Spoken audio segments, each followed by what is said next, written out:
Well, we got here to the end of the talks right before the panel discussion.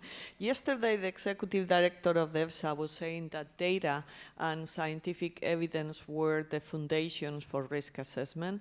We know that, and we, I think, have realized through the morning that open data is happening. It's happening. We heard the Commission strategies. We heard the open science, the open data portal and strategy. We also heard the agencies, the European Union agencies strategies with the European Medicine Agency of Open Clinical Trials and with EFSA and member state strategy. Of course, we are on a century that we have tons of data. So it was also mentioned yesterday that we need to make this data intelligent. We need to do something with the data so we create added value and we create knowledge. So we have heard today really good talks on interoperability of the data, to link them and to be able to tag them with identifiers. We saw beautiful maps, visualization with all this data.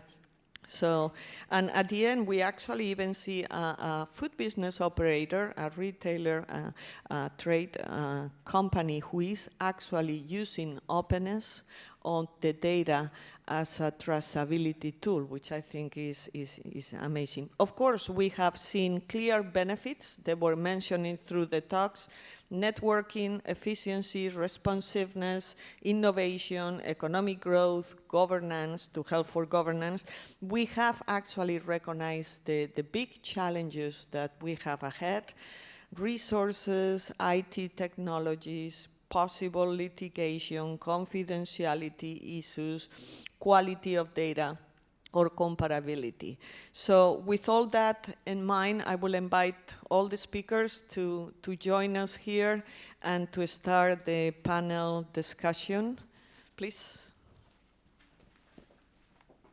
Here are some key messages. You captured a lot anyway.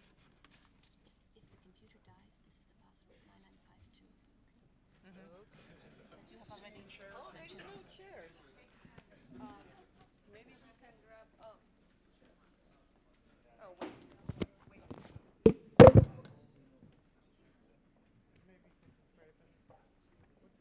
One more missing. Is enough? So you have these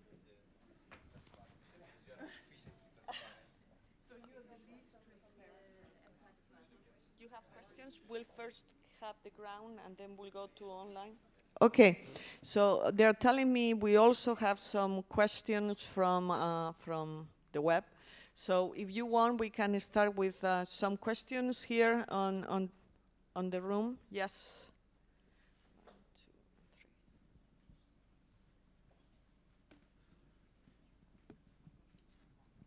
3. Thank you. I would like to ask you 2 questions. The first one is related to the research community.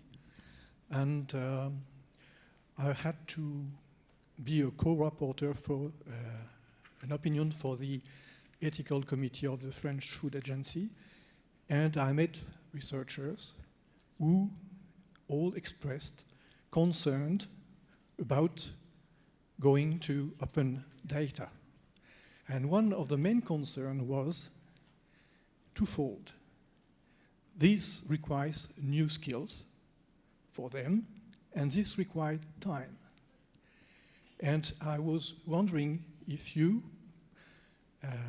as foreseen, for providing these new requirements. That's the first question. My second question might not be quite politically correct. I'm sorry. My readings convinced me that we could find a lot of benefit as far as research and science is concerned into sharing data. But I found that those arguments which imply that there will be some economical benefit seem highly speculative. Could you convince me of the contrary? Thank you.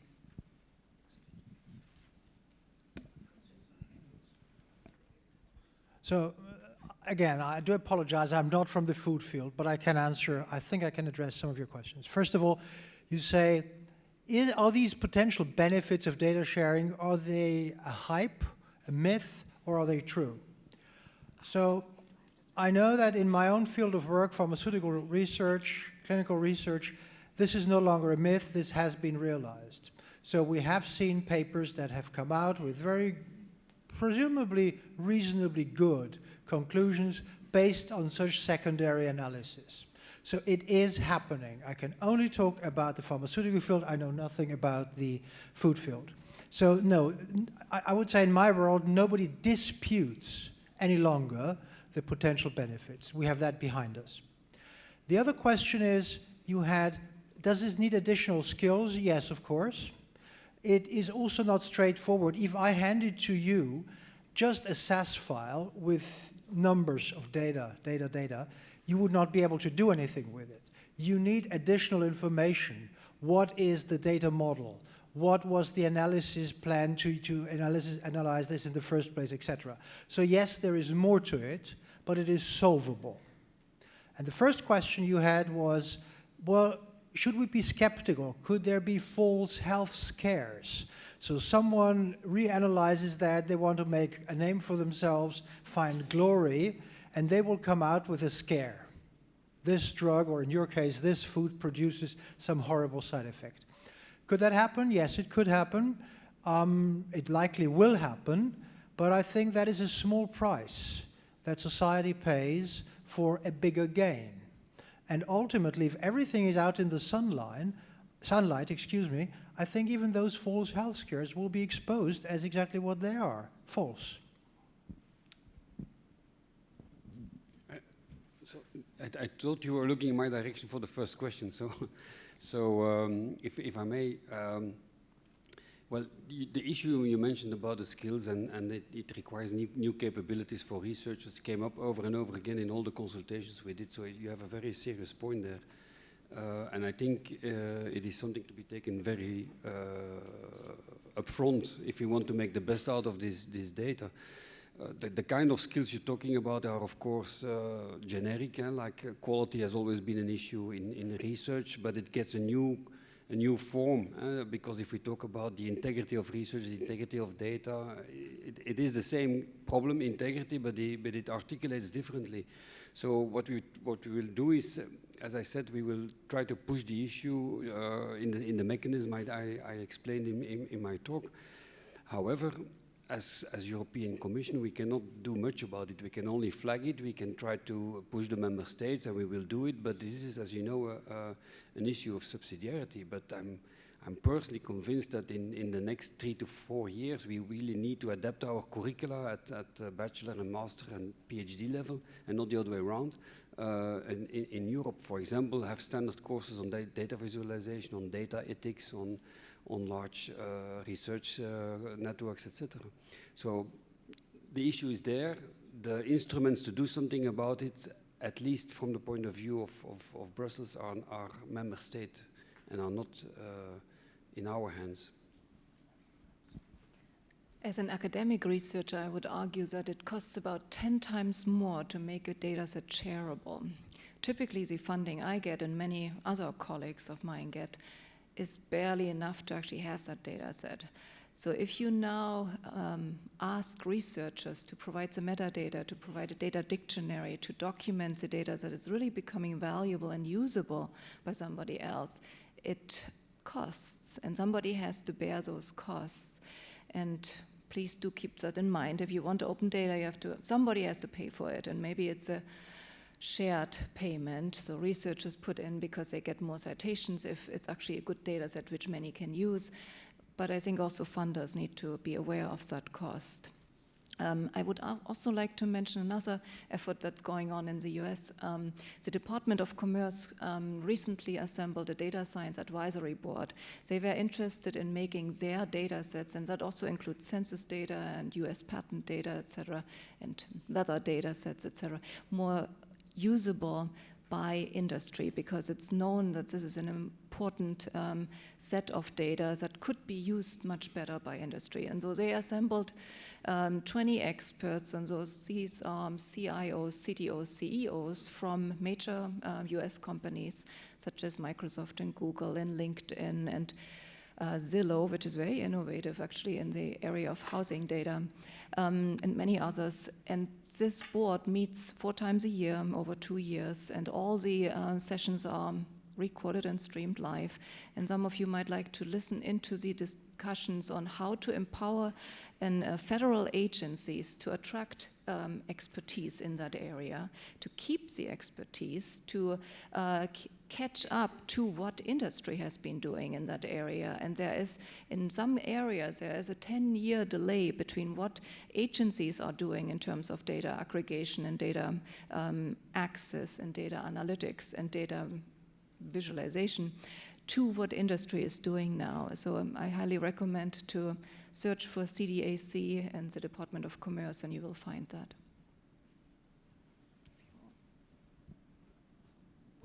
We would like to take more questions, because if you all answer to one, then we won't be able to get more, because they're telling me we have now one question from outside. Yes, can I be heard? Yes. We had a number of questions actually from the web, and there's also lively traffic on Twitter. I'm just coming up with one question by Danny Haken from the New York Times, who's followed our talk, and he's asking a question that goes into the direction of open data and protection of privacy. He's asking, in the US, government agencies routinely turn over electronic copies of databases to the public if they file a freedom of information request, though sometimes they redact portions of the databases to protect privacy. European agency will not do that, and he's asking why not, and will that change?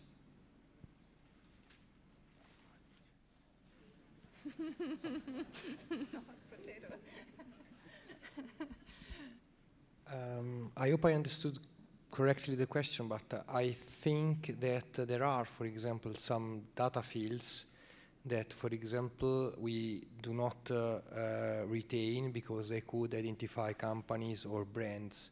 For example, if we look also at our data models that we use, for example, currently for data collection, there are fields like brand name or manufacturer that we are not thinking to put it publish, or for example that is currently not shared in the Circle of Trust initiative, for example. So there are some, there is a tension not to share information that could identify individuals. So one thing is without doubt, if you have a data set about the personal data, the more you redact, the lower the probability that someone can be re-identified, but at the same time, the less useful the data set. If you take extremes, then you redact everything out. You can never retrace a patient, but you have no use. On the other hand, the more you leave in, the more valuable the data set is for secondary analysis, but the more likelihood you can find out someone. Where to strike that balance? And I know that in the US, they have struck a pragmatic balance. Whether it's ideal, I'm not in a position to say. Whether there could be cases where someone is re-identified, I think there has been such a case. Is it perfect? Probably not. But in Europe, we are still struggling to find exactly that pragmatic approach.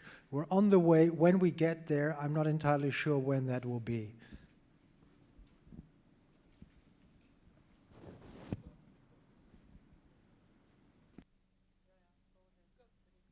Yes, okay. Sometimes privacy and open data are pitched against each other, but I think that's wrong actually. It's two sides of the same medal. It means that you are dealing consciously with the way data should be handled. And yes, Europe is very attached to its privacy, so. Thank you very much. Maybe we take another question from the floor.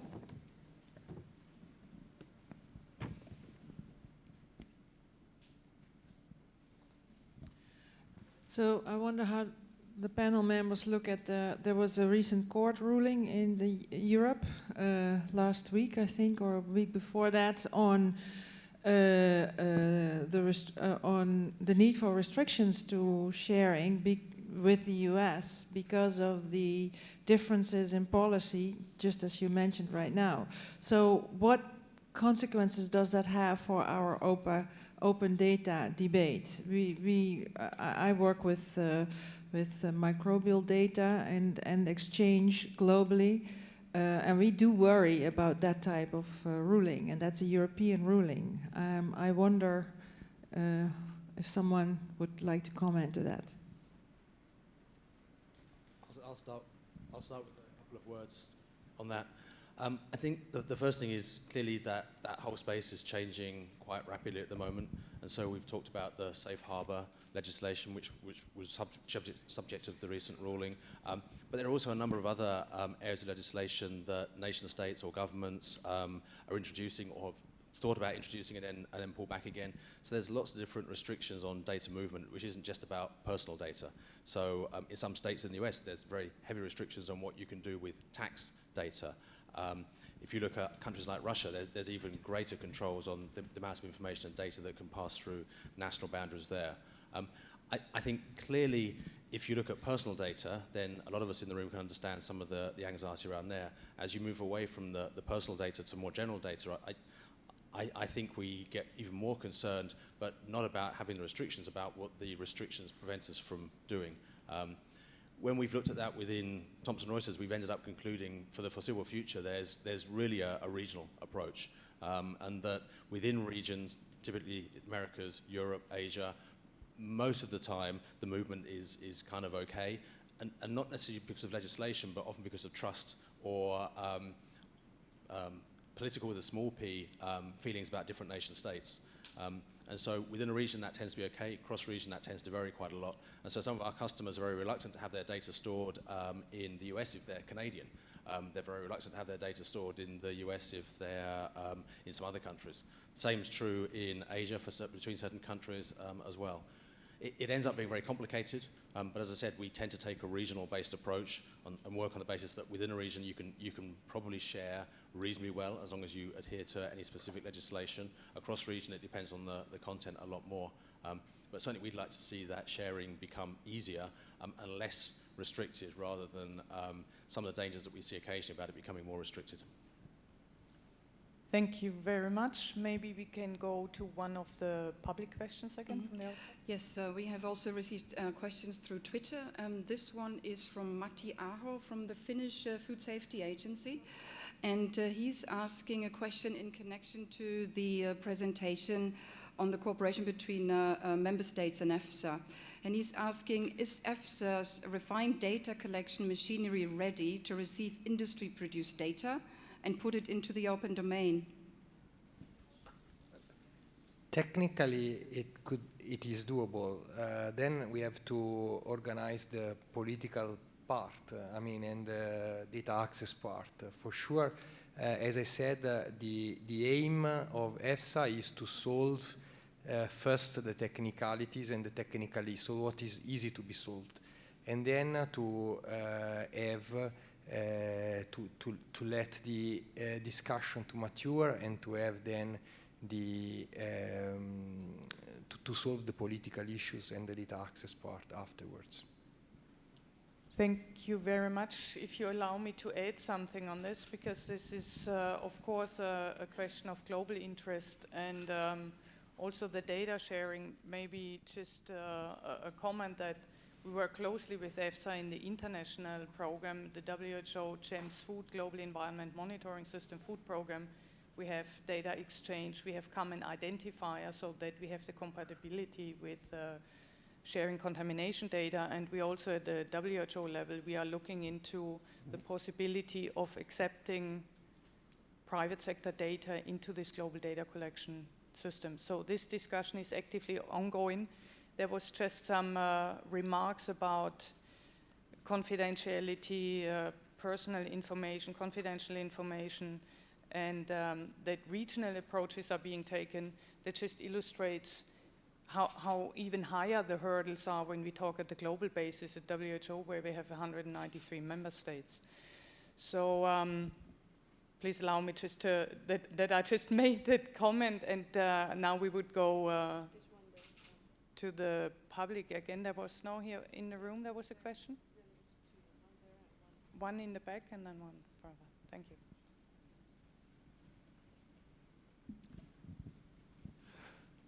Thanks. William Wint, Oxford University, UK. I'm after advice. I've been running a spatial data archive for FP7 projects for about 10 years now, for 200 or 300, which involved 200 or 300 institutional partners. It was set up to share data, research data largely, mostly on vectors and diseases, and also to provide standardized data for mapping and analysis. We did okay on the mapping and analysis. It's got 2,500 data sets now, which the partners love and they use them, and that's doing quite well. In terms of sharing data, though, project data, we have abjectly failed. I think we've got half a dozen, maybe a dozen data sets, and the reason is because the researchers simply are not interested and refuse, point blank, despite contractual agreements, to provide these data. And what are the reasons that we've learnt? One is because, as we've discussed earlier, they don't have the time or perhaps the ability to produce the metadata. Secondly, they haven't finished with the data and they see no reason to give it away until they have finished with it. The question I ask is, when you're dealing with grassroots people like this, how do we persuade them to contribute? They're very happy to take data, and we have thousands of hits a month to prove that. But how on earth do we persuade them to give their data away before we're all dead?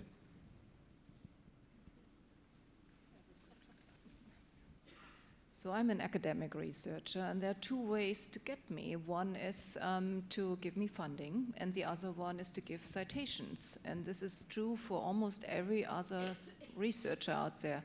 Of course, I'm also interested in teaching. I do a lot of service, but the first two, those are the ones which decide about tenure cases, decide about promotion cases, decide about races, decide about where you get hired next.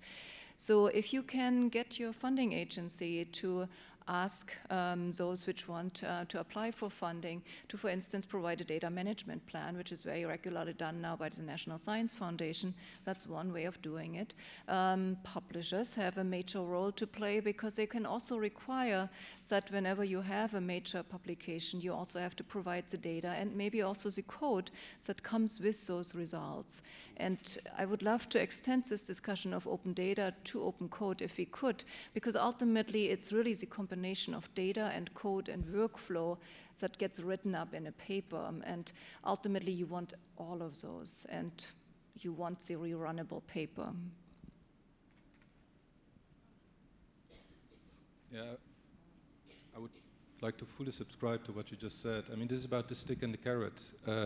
So the stick is no more funding, and the carrot is a reward, and normally that's some citation type. So that's it. One question here in the front.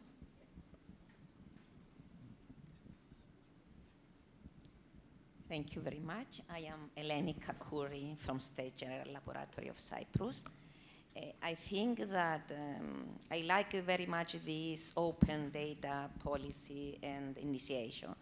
I think one of the biggest challenge is, which was mentioned by the previous speakers, but I think that we have to put more attention to this, is first the fair use of data. Yes, we have to put more emphasis to this. This is very significant. And then to the more wise use of data, and to have more morality and ethics in using and respecting the work of others. Finally, and the other, I believe too much is this, the benefits are more than the risks of this initiation. And another risk is that to come using the same data or in another way of using the data or aggregate or disaggregate the data, to come into diverging opinions. But these are the challenges. I believe on this, and maybe if somebody wants to discuss it, a little more of this, I think this is a big challenge. Thank you very much. Thank you very much. Let's take the last question in the back of the room, please, and then we can see if you have some final comments from the panel. Just one comment on the open data and then even extending it to open code. The issue with that may be that the institution where the researcher works sees that intellectual property as owned by the institution, i.e. the college or whatever. So the researcher would not be free to publish that code or data without the permission of the university. Technically, it would belong to them in a lot of cases. My thought is that the funding mechanism that comes from the EU should come with a stipulation that the code and data should be published within a certain very specific time frame of the project. So it's part of the project plan and is required by the funding body to say that this data needs to be published in its full format by a certain date in a fairly unambiguous contract with the institution and the researcher who's carrying out this publicly funded work. That's my thought. Thanks. Thank you very much. I think in the context of Horizon 2020, that's already foreseen. Yes, indeed, it is foreseen, and as I explained, so we would like to extend it, but don't forget the EU funding is only 5% of European funding, so the other 95% have to follow as well, and that's where we, I think, have to invest a lot of effort from our side in the coming years to make it to percolate the whole movement at member state level and so on. This being said, I think some big private funders are pushing very hard, and like the Gates Foundation, the Wellcome Trust, and I think that will also answer the question raised by the gentleman before. I mean, if that kind of push goes on, the reward for being a data producer, a code producer, will also become an element of your curriculum, and then the whole machinery, the carrot, the stick and the carrot is resolved, so to speak. Thank you very much. Yes, that was a very important comment. So, like you said, Gates, welcome the pushes at WHO. We all have now an open data policy, and it's a requirement that all the information that is actually funded or supported is published. Your point was, I think, going a little bit further, timely publishment, really putting a little bit more pressure even on there. I think we have to take one step at a time, but your point is well taken. And I think one of the elements in the discussion here was data sharing, open science, that's even more than open data, is actually happening. And I think the human beings are actually struggling more with what's happening than the machinery and the technology is. That is at least one of the take-home lessons for me out of this session. We have rapporteurs and Mary, who organized this session, that have been diligently working away, and they made our job here quite easy. So I would like, on our behalf, to make some summary statements, and then we can see if the panelists would like to add any final comments before we close this session. So we are really entering a new era of openness with open data and open science. There is a paradigm shift, and it's irreversible. It is happening, and we have to go with it and have to make the best out of it. And data hugging was a nice example that was used, a nice term, and that's really a thing of the past. If you're still in this mindset, you will just be simply left behind. Open data, though, is an enormous social and has an enormous social and economic potential. We just had some provisos about ethical and ethical implications and fair use of data. But those are all things that can be managed, and there are elements already happening. So we have heard about the European digital single market strategy. The underlying principles are all the same: more transparency, more innovation, more possibilities for global networking, a higher standard for science, for clinical trials, and a better decision making. So I think there is a general agreement, what came out of the discussion, that the overall benefits by far outweigh the risks that we are still struggling with. And our ability to turn data into information and make decisions from the data has not accelerated to the same degree as the emergence of open data. This is what I just said. always machines and people have to work together, but the technology, the sharing of information moved faster ahead than we human beings can actually embrace that new development. So we have to have some catching up to do, I would say. There's a need to empower everyone to turn data into the insight, which is one of the benefits, really mapping out the information. We saw some beautiful examples what actually can be done. Linking science, citizen science, we didn't have time to discuss this a bit more, but data come really from many more different sources than classical research data, the area that most of us actually work in a classical sense. So it's very important to have a dialogue with all the partners and last not least, of course, to improve the interoperability. Here we have this complicated word again.